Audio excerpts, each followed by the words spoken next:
ఇంటినే wine తయారీ unit గా మార్చాడు. సమీప ప్రాంతాల్లో వ్యక్తులకు విక్రయిస్తూ ఉన్నాడు. ఏడాది కాలంగా గుట్టు చప్పుడు కాకుండా సాగుతుంది ఈ వ్యవహారం అంతా. అయితే తమకు అందిన సమాచారం మేరకు దాడులు జరిపిన ఎక్సైజ్ శాఖ అధికారులు అతన్ని అరెస్ట్ చేశారు.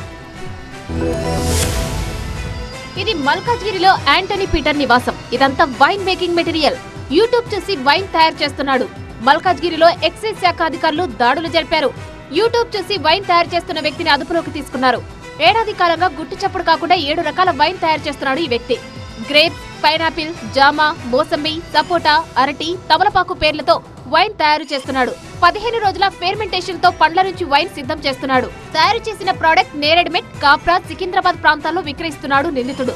750 ml బాటిల్ వైన్ 300 రూపాయలకు సేల్ చేస్తున్నాడు. తనిఖీలు జరిపిన అధికారులు 377 లీటర్ల వైన్, 502 బాటిల్ స్వాధీనం చేసుకున్నారు. 1,50,000 రూపాయల విలువైన వైన్ సీజ్ చేసి నిందితుడిని అరెస్టు చేశారు. ఇదంతా చూస్తుంటే సరిగ్గా హుషారు సినిమా గుర్తొస్తుంది. హుషారు సినిమా తరహాలోనే వైన్ మేకింగ్ చేస్తున్నాడు ఈ నిందితుడు. ఏడాది కాలంగా గుట్టు చప్పుడు కాకుండా నడుస్తోంది ఈ వ్యవహారం. అయితే తమకు అందిన సమాచారంతో ఎంట్రీ ఇచ్చిన ఎక్సైజ్ శాఖ అధికారులు నిందితుడిని కటకటాల్లోకి నెట్టారు.